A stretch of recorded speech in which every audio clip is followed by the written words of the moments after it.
gift. When you go to the world of job outside, people give you good jobs. I can give an example of when 2 weeks ago I was traveling to Turkey, and at the airport I was met by 7 former students. They escorted me up to the plane. There is no university which has such a big number of students working at the airport. And you know, at the airport, people who work there are trustworthy because they are the border of Kenya and other countries. The airport is like another country. So I would like to thank you for that, to thank the former students for that. We have great students. We have taught great men. The regional commissioner of Mombasa, of the Coast region, Lungata and John, was our student, and many other great people. Livingstone Makori, who was an enterprise, was also our student. So those are the things that make us proud.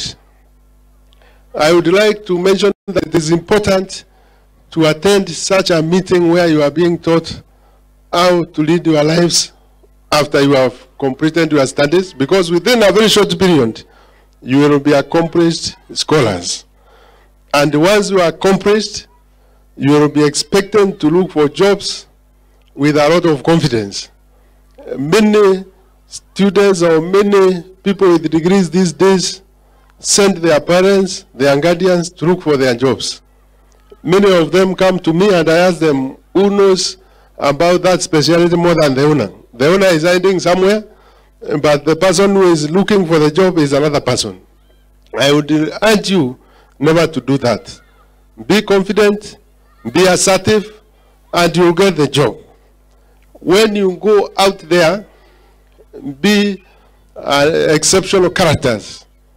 When you are going for an interview, if you go if you use slippers going there, you use very funny clothing, you will automatically lose.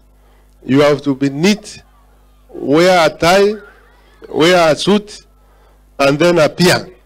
That is why you will get a job. But if you go just like any other person who is not there, who is not going for an interview which is supposed to be a big ceremony, you will lose.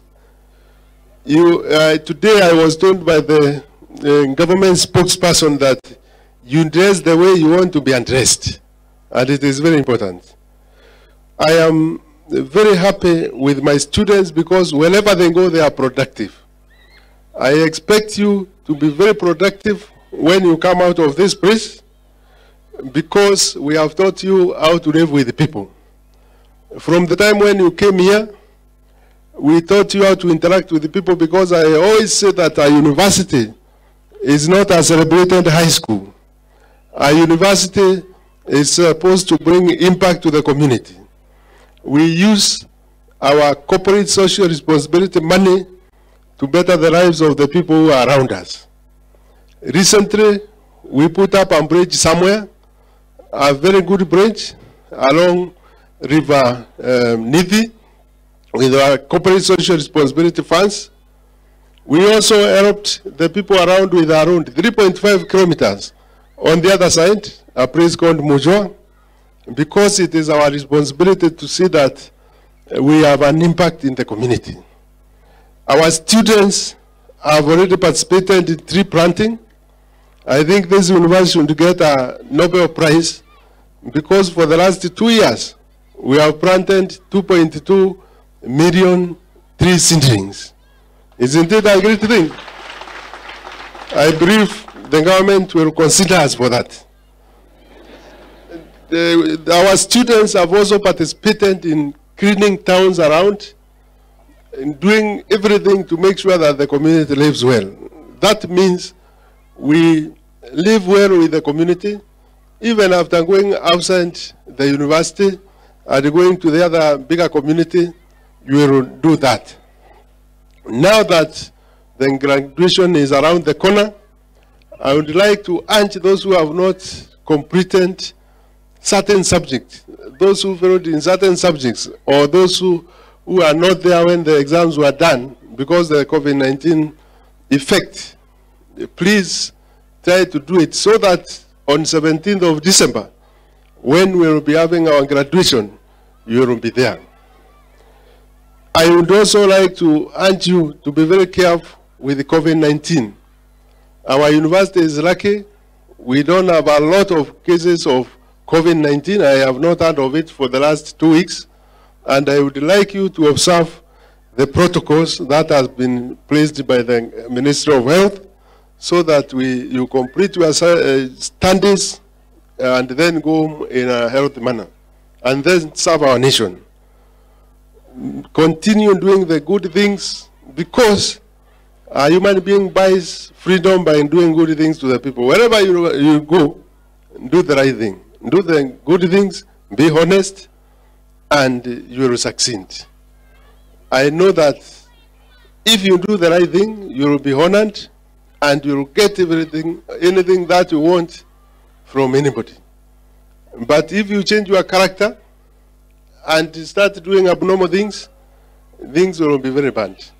We expect all our students to do well because they have been taught properly. They are people of integrity, and we know they will serve this nation in a great way. May I take this opportunity to welcome our chief guest, retired Colonel Cyrus Oguna, the government spokesperson. Welcome, our visitor.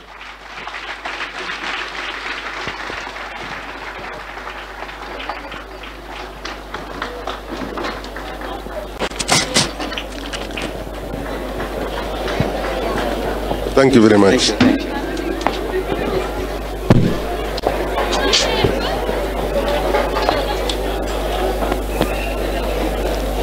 Naomba nitoe barakoa.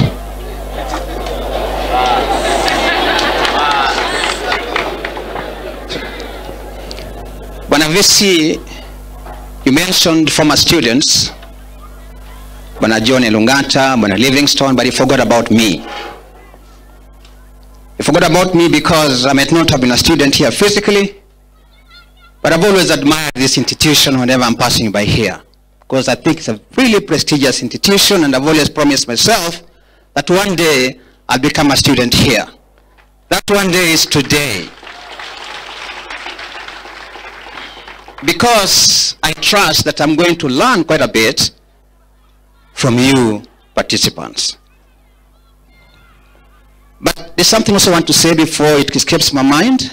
The VC did mention about what you need to do when going for interviews, and also to call that Professor Souza did mention about the need to be courageous and bold, but I need to say two things. One is that you are addressed the way you are dressed. You are addressed the way you are dressed. I hope that makes sense. That the way you dress is the way you will be addressed. But number two, you need to be bold, you need to be courageous, but you also need to have an attitude. Be bold, be courageous, but also have what? An attitude. Otherwise, let me start by thanking, acknowledging the VC, Professor Rasat Njoka, Professor Souza, Professor Waiter, Bwana Livingstone, Madam Joyce Mugoi, Madam Kiamba, all the other invited guests, the students, my team from Nairobi, members of the Fourth Estate, ladies and gentlemen, good morning. Mwana kumetulia sana. Amjambo. Amjambo tena. Indeed, for me, it's a pleasure and a privilege to be here with you this day. It is a pleasure and a privilege because it is not always that you get an opportunity to share a platform with such very dignified students who are just about to graduate. Really. It is not every single day that somebody is called or invited to come and share a platform with what I can call scholars who are just about to go out into the labor market. And therefore, to me and my team, is a privilege and an honor to have been invited for this very, very important occasion. Allow me to introduce the small team that I came with. I have Mr. George Mbogo. Please just raise up your hand. He is the Regional Youth Coordinator for Upper Eastern. Banakole Mutura is the County Youth Officer. And Ban Elijah Rugendo is the Credit Officer, Youth Enterprise Development Fund. Allow me, therefore, to start, first of all, by informing young men and women who are here about the importance of being a youth, of being a young person, and especially in matters to do with national development. All of us in all countries of the world do understand the importance of the youth constituency, because no country can be able to develop without building its youth constituency. And therefore the youth are critical, not only for nation building, but also for economic prosperity, for social cohesion, and political stability in any jurisdiction, in any nation. The youth, you're aware, have been at the center of economic, social, and political discourse for a very, very long time. I'm sure you're all familiar with social movements in places like the US, UK, all that were created to be able to champion amelioration of black people. You're aware about people like Martin Luther King, Malcolm X, and many others. In the UK as well. That was championed by the youth. You're all familiar with the May movement in France in 1968. You may be familiar, I'm sure, with the Arab Spring, so recently in the Maghreb. You're familiar with what happened in Sudan not so long ago, in Swaziland also not so long ago. That explained the influence of the youth. And our country recognizes the importance of the youth and is aware that the youth are the engine that must be able to drive any economic progress of any country. But that engine must be well tuned, must be well serviced for it to be able to push the wheel of development to the next level. And because of that, the country has been able to come up with many initiatives, programs, and even institutions to be able to mainstream issues to do with the youth. We have a complete state department whose role is essentially to focus on youth matters. That is the State Department of Youth Affairs under the Ministry of ICT. But there's also the Youth Council that looks on matters youth, and therefore that gives you an understanding of the place and the location, the position that the government has been able to put on matters youth, to the extent that there are many, many initiatives and programs that have been rolled out, essentially to help the youth. Those programs will be highlighted shortly, but to tell you that many nations of the world tend to look at the youth today as the drivers of instability, people who cause conflict, but our government looks at the youth as co-creators of peace and stability.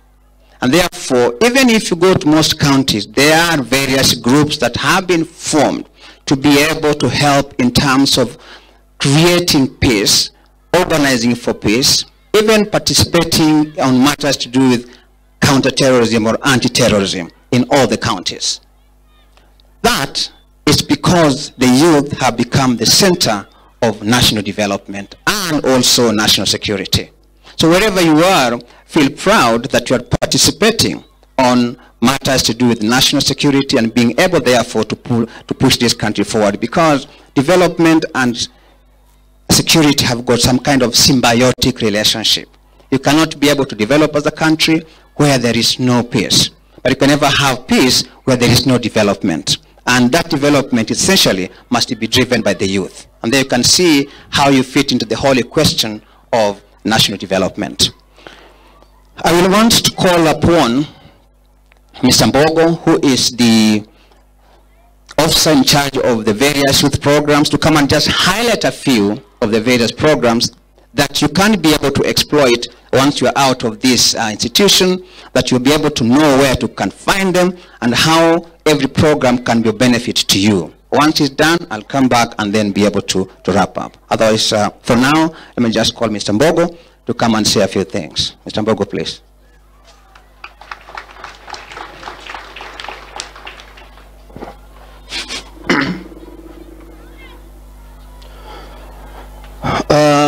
Thank you, sir. Our chief guest, retired Colonel Oguna, government spokesperson, the vice chancellor of this great university, Chuka University, Professor Elastus Joka, the team from the university, the DVCs, the other employees of the institution, invited guests for this particular forum, whom I know they have a lot to tell us as we move on. The students, ladies and gentlemen, good morning. Good morning. Habari ya vijana. Vijana mpo? Mpo? That's good. So as you've heard, my name is George Bogo, the Youth Regional Coordinator, Upper Eastern. And when we talk of Upper Eastern, we talk of Embu, that's where my office is, Embu. Then where we are, Tharaka Nithi, we go to Meru, Isiolo, and then Marsabit. Now, before I move on, there are some 3 terms I want you to write. Whereas we have a pen and a notebook. Number 1, supermarket. Have you written that? Supermarket. If you want to can call stroke mall. Call it supermarket. Number 2, I want you to write opportunities. Opportunities. Opportunities. Have you written that? Then number 3, I want you to write money in the pocket. Money in the pocket. So let me start by saying that as the government of Kenya, it is very much aware that youths are a critical defined of this particular nation. And without empowering them appropriately, then as a country, we will suffer. So I told you, number 1, to write supermarket. Why did I tell you to write that? Because for me, when you leave school, I'm seeing where you will go to, or when you are through with your college life, is you will be in a supermarket. And more so, you will meet there as very many youths. Some will be a bit confused. Some will have a clear direction of where they are going. Others will always be asking others, sasa mimi nitafanya nini? And others will be misguided, others will be guided appropriately. So we all know what a supermarket is. That big shop where you enter and you find very many people moving up and down. Some buying items, filling in buckets, and let alone passing through the cashier, they pay and they leave. Others just moving up and down within the supermarket, probably listening to nice music. Probably they are handling. But they have realized there is an open field here where you can get in, start enjoying what you want there, listening to music, but after some time now you leave and you go. Others, when you very fast go in that supermarket, buy something and quit. So why am I equating your life out there with a supermarket? Is because when you go to that particular supermarket, it is you to determine what you want. Now, as a state department for youth, we don't work for the youth. We work with the youth. That's why, like the recent launched Kenya National Youth Development Policy 2019, I remember our spokesman also attended some functions in Tharaka Nithi, went to Tharaka. It specifies so many stakeholders, including the universities where we are, including the faith-based organizations, including the various parastatals, including all the ministries, including the private sector, including the youth, him or herself. Because you are part of your destination, you are part of it. Now, as a state department for youth, there are very many programs and activities. Very many programs and activities where, once you are out there, you may decide where you fit. You may fit in one or two or three or even more than those three programs, or if you want opportunities which are available there. So when the government identifies a program or a project for the youth, and if there's 18 to 35, very soon you quit that particular stage. So it is upon you to utilize that opportunity which is provided. Now, because those programs, activities are so many, I want to highlight some key ones. I want to highlight some key ones, noting that my second thing I told you to write was what? Opportunities. Yes, then the other one? Money in the pocket or cash in the pocket. Because I believe, whether you like it or not, after you quit school or as you move on with your life, you will need money. So you will need money. Now, you get money from where? You may either be employed, you may employ yourself, you may be having a talent, like some of the young people you have seen exhibiting their talent here, and you utilize them to make money. You may have a business and you make money. That's why the government is providing the opportunities I'm going to mention briefly, so that you identify where you can fit and benefit yourself, your family, and generally the whole county. I want to mention Big Four agenda first. Umesikia hiyo? You've heard of the Big Four agenda? So in the Big Four agenda, umesikia mambo ya manufacturing. Manufacturing. Umesikia hiyo? So you ask yourself, what are these opportunities which are being availed in the manufacturing sector? Are you able to add value to mangoes, which we are always complaining that they are spoiled, they are getting spoiled very fast, and we end up losing a lot? So what can you do within the manufacturing? Because you can get money from some of the opportunities I'm going to highlight it to you, to do what you want, and you make money in the pocket. Now, you must have heard of the issues of UHC, Universal Health Care. Let's get you. As another Big Four agenda. So what that one also tells us is most of us could be having national hospital insurance facilities, but from our parents. Any query? Others probably don't have. But very soon, when you move out, as time goes, you'll be required, you are the one to get your own national hospital insurance further. At the same time, you have to take care of your body, so that you work and work the way you should work, because you'll be strong. Why should you indulge yourself, for example, into taking or abusing drugs? Then within no time, you start having liver problems. And then people start changing, donating money or coming in to help you raise money so that you can go for treatment, either to India or any other place. So it is also upon you to ensure that you maintain body the way it should be. So we're talking about the universal health care. What is the other Big Four agenda? Nasikia mambo ya nyumba? Nasikia mambo ya housing? The issues to do with housing has also provided so many opportunities. Opportunities, for example, in the real estate. Probably some of us here, as time goes, you'll be in the real estate industry, where probably you'll be buying land, selling, you'll be advising those who want to put up their structures or their buildings, and you make money, or probably even putting up, and you sell.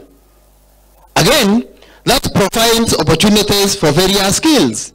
Skills in ICT, skills in masonry, skills in agribusiness, skills in whatever you are seeing in a structure like the ones we have in a university. So what is on before agenda number 4? The fourth item? Nani anajua hiyo?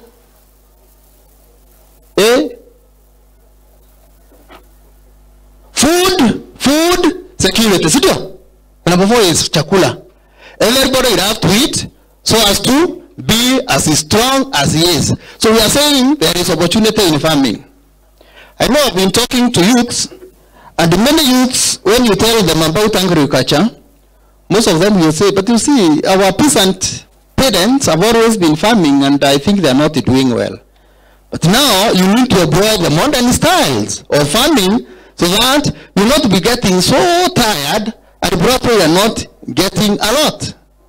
Or you think of how you bring in the technology so that you assist in ensuring that we have food. But all in all, I believe there is a lot of money in farming or generally in agriculture. Now, I want to move on to the many initiatives, opportunities which we find in our State Department for youth. And I'll start by mentioning the affirmative action funds. So you can andika yo. Affirmative action funds. Because the government has set aside so much money for women, so much money for young people, and so much money for the less disadvantaged people like the PWDs or the vulnerables. So those are the affirmative funds. One, I want to be very brief with them, because all of them, now kwa sababu tumesoma na kunaendelea kusoma, I will refer you to the websites so that you go and you get the details, because we may not have time to go into details to all of them. So number 1 is the Youth Enterprise Development Fund. YEDF. Youth Enterprise Development Fund. I think it's the oldest of the affirmative action funds I'm going to mention, and it has been doing well. Now, let me say the funds we are talking about here are not only for Upper Eastern. I know Kenya is represented here. Ama? So watu wa Coast wako? Watu Nyanza wako? Watu wa Eastern wako, sio? Wa Upper Eastern pia wako. Yeah, so when you go to the offices of the youth, in all those sub-counties and the county headquarters, you meet them talking of the affirmative action funds. You meet them talking about the many activities, opportunities I'm talking about. So what I'm talking about is not only in Tharaka Nithi County, it's in the 47 counties. So I've talked of the Youth Enterprise Development Fund. Today we are even privileged because the person in charge of Youth Enterprise Development money in Tharaka Nithi County is with us. And he has been introduced by our chief guest. So essentially, if you want money to start a business, or if you have a business and you want to expand, you can visit their offices and explain to them clearly what you have planned to do or what you are doing. There will be a form you will fill, you will go through it. If you qualify, you can be given the money. So it is important for us to note that that money is either to start, or you can also get the Youth Enterprise Development Fund if you are an individual or if you are a registered group or a registered company or a registered cooperative society in Kenya. So for those who want money to start or expand their business, Eco Youth Enterprise Development Fund. I think currently they are starting with 100,000 shillings, but you move on. Of course, you have to pay. It's not free money. But the interest rate is the lowest you can get in the market, as low as 5%. Tuko pamoja? But are you getting me? You see, it is not me to come here and give you the money, or the officer to come with the money in the bank and ask nani anataka pesa hapa, pitia hapa nikupe 100,000. Hapana. You must also have some initiative. Tunakubaliana hivyo? Tunakubaliana hivyo? Okay, let's move on to the other one. Number 2, Uwezo Fund. Uwezo Fund. So youth enterprises are sold as 2007. Now we are Uwezo Fund number 2. Those who may have known how Uwezo Fund started, is it started in 2013, and it was started by His Excellency Uhuru Kenyatta, when at one point he promised that if there will be no repeat in elections, the government will give 6 billion to youth, women, and PWDs so that they get money to start and expand their businesses.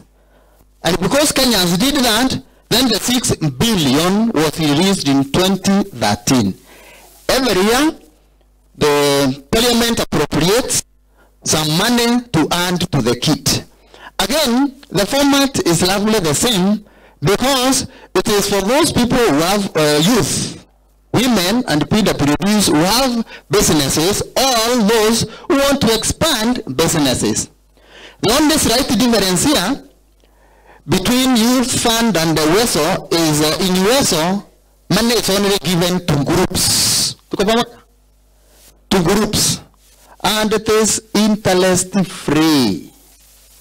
So why should you not attempt to get some money in the issue of the Uwezo Fund?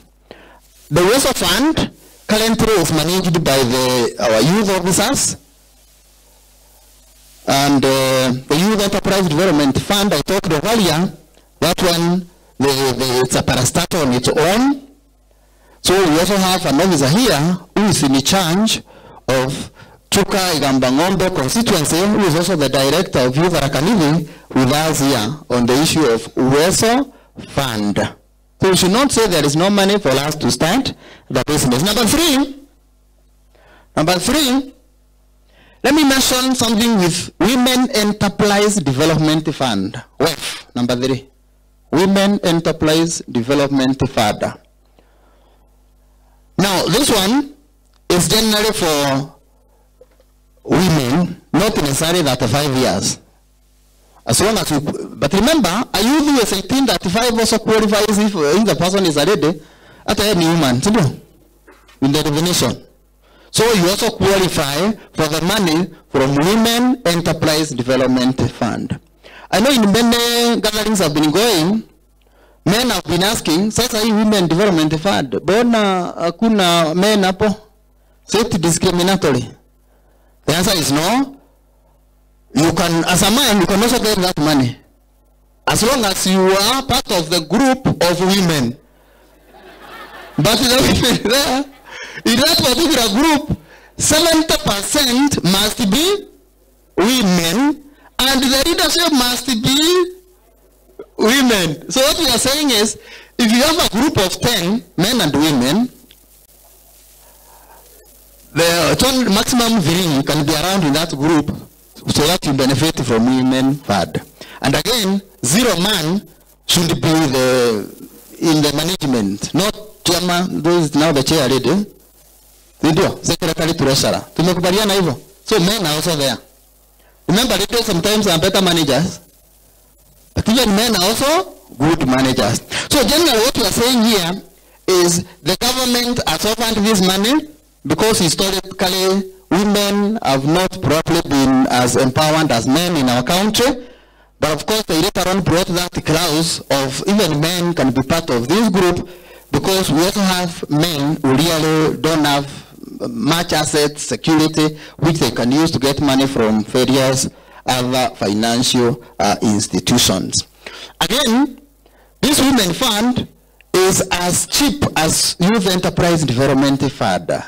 Because remember, we are calling them affirmative action funds. Because the government is not there to make profit from this, But in all the cases when you borrow, make sure you repay, so that those who come for money tomorrow will still find the kitty with some money. Let me also mention the latest affirmative action fund from the government. Probably you have heard of GAF, NGAAF, National Government Affirmative Action Fund. That kitty is there, not directly managed by the State Department for Youth, but they give youth money, they give women, disadvantaged groups, PWDs, they also give them money. But if you also have an idea, as I find some of you saying that you have innovations or you have started something which can help the community, write a proposal, go to the offices, they are the headquarters of the constituencies, because the patron is the women representative, and you stand a chance of getting something from that money. That is the aspect of the GAF. GAF, because at times I've had many people not mentioning the GAF, let me also say they also give bursaries, scholarships, of course to the needy, once they evaluate and they realize you are needy, table banking, activities, civic education, some activities to prevent substance abuse. We also nurture talents, arts, music, sports, value addition initiatives, like the Mancos we are talking about, and the others. So those are the ones I wanted to mention. But I also wanted to mention another government initiative to make sure that youths have opportunities in government, parastatals, and other institutions, tenders, and contracts. I don't know whether you have heard of it, but we call it AGPO. AGPO. By a show of hands. Let me see somebody who has heard of AGPO. Equation is clear. Niona two. Okay, at least this side I have two. Courageous. Okay, there is another one. Another one. You see, yesterday I was surprised when I asked a young person the word he comes from, and it's like he was wondering what are words. What are these words? Okay, so what we are saying is, as now you move on, you need to also read more on this article. It's also in the website. And generally, it is where you get a certificate through the treasury, so that when there are tenders, which are usually or procurement, which are usually preserved by government ministries, parastatals, and various other private institutions, you can apply and you can be considered. I know sometimes some people have been saying that it's the same people who have money, who have registered, and they are calling them youth groups. But I know some good number who benefit from this. So usipu zetu useme ikuji. Some youths have really benefited a lot from this particular initiative of the AGPO. For details, again, I'm referring you to the website so that you read more. Let me mention something always our cabinet secretary talks about. That is Joe Mosoro talks about. Anjira Digital. Sasa tuko kwa ICT. Anjira Digital. So by show of hand, nani asikia mambo ya Anjira Digital? Wacha tu niona. Anjira, okay, at least hapo wako wengi. Anjira, okay. Hiyo sawa sawa. Hiyo ni ya vijana. So we are saying, the government is saying, you can make a lot of money even when you are seated on your comfort seat. And more so, young people, because they are the ones who are very good at these ICT issues. We are having so many young people, but the market is still not funded. It's still open. Because you are in work for somebody who is in Canada, and you are in Chuka, or you are in Kisumu, or any other part of the world, and the person will be sending you money, depending on the way you are working. And many people are making money through this. So again, I will refer you for more information to log in, what I may call anjiradigital.go.ke. When you go there, you find so much. I know sometimes they also partner with some other mobile phone manufacturers or sellers, and sometimes I even have an activity we have been calling digital track, and they have been sensitizing the youth on the importance of using technology in various aspects. So now that soon we will be out there, we are seeing the opportunities which are there. When you get to know them, or now that we are also informing about some of them, utilize them. Take the initiative. Usiseme tu hakuna kazi. Kazi ziko. But of course competition is there, so you must visit so that you benefit. That was the Nigeria. Let me also mention of another initiative which is in government, parastatus. You must have heard of it. Internship program. Have you heard of that? Professor Kopia, who is in charge of public service, the CS, always talks about this. And every year, the various ministries, the various parastatus advertise for this. So after we leave college and we have graduated, here, it's important for you to have your eyes open so that you also try this. They help you to get experience, because youth have always been saying they are not getting jobs, because when they go for interviews, we asked, for how many years have you worked? Well, they are told we need somebody who has worked for 4 years. And you have finished now your degree from Machuga University. 2 months ago, 1 month ago, somebody asking you for 4 years or 2 years or 1 year experience. So again, you get your experience in those internships, which are always a field to us. Let me also mention of something, another project of the government. Probably some have heard of it, and I will call it, they call it KYEOP, KEOP, Kenya Youth Employment and Opportunities Project. Have you ever heard of that? Umesikia hiyo? Oguna ambao anasema yes, wamesikia. Now, I know they are only very active in 17 counties, because it's a World Bank project, but implemented by the Ministry of Labor, the Youth, and others. World Bank is also there. And they have been implementing it more so for 17 counties. The one which is very near is Kitui and Machakos. If you go to Central, there is Kiambu. If you go to a place like Nyanza, you will find Kisumu. If you go to Western, Bungoma, it is 17 in number. But there are some programs within KEOP which are implemented across Kenya. For example, recently, there was Beren Abyss. So how many applied for that competition? Not getting, but ni wangapi walijaribu? Beren Abyss competition. Ama mkuisikia? Beren Abyss. Hakuna hata moja. Some guys have made more than $1 million. Na hiyo ni grant. Pesa uende tu fanyie biashara. So again, now that we are moving outside, when we go out, when these facilities, opportunities are available to us, then it's important for us to utilize them. And we are very active in social media, Facebook, Twitter, WhatsApp, etc. But at times we tend to go to where entertainment is and we forget others. So now we have no option. We have no option. Actually, in a boardroom, our spokesperson was saying that we should only be utilizing about 20% of that time you're on your phone, on your computer, on that leisure entertainment, but the rest should be now on other items, activities which will really assist you. So I've talked of Kenya Youth Employment and Opportunities Project.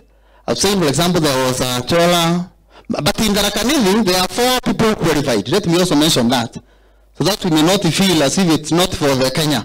We have 4 plus 2, total 6 who qualified for their businesses to be sponsored by KEOP through what we are referring to as Bere Nambis or Bere Nambis.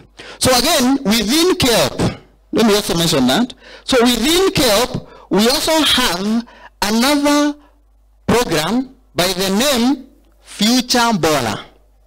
Future Bola. Future. And again, this one is more so to help the organizations develop which are handling youth issues or owned by youth, and they are outstanding. So that's the key one there. Outstanding. So when you're out there, your organization, your institution is dealing with youths or led by youths, and it is outstanding, you can apply for assistance. Understand there is not less than 40 million for that. So again, if you go to www.futurebola.go.ke, you get more information on that particular aspect. Now, there are so many other programs you find even in your churches, even in your mosques, that is faith-based organizations and institutions. There are so many also others which you find in private sector. There are so many others you also find in NGOs. So youth cuts across. So where you see you are fitting and it's a legal business, legal organization, then why not go there so that you make money? I know one of the challenges sometimes I get from youth or hear from youth is somebody has finished university. God helps you to get a job in a certain institution or organization. But as you work there, you realize you are earning 20,000 per month initially. Then you realize your supervisor, who is earning 100,000 shillings, he doesn't have a degree. Many become so discouraged. Many become so obsessed with their 20,000 versus 100,000, such that they even quit. But as time goes, they become miserable. They forget you start small, and then you care how small you will grow. But when you start high, you are likely to move down. So ndasima uwe na hiyo moyo ya persistence ili ufanye kazi mpaka wale watu wengine waone vile huyu amefanya, he or she deserves promotion. Or that somebody in another organization, institution also identify you so that you go and you qualify. I will leave at that, but challenge you to have your eyes, your ears open to the many opportunities which are open for youths, but nobody will bring them at your doorstep. Tuko pamoja? Asanteni sana.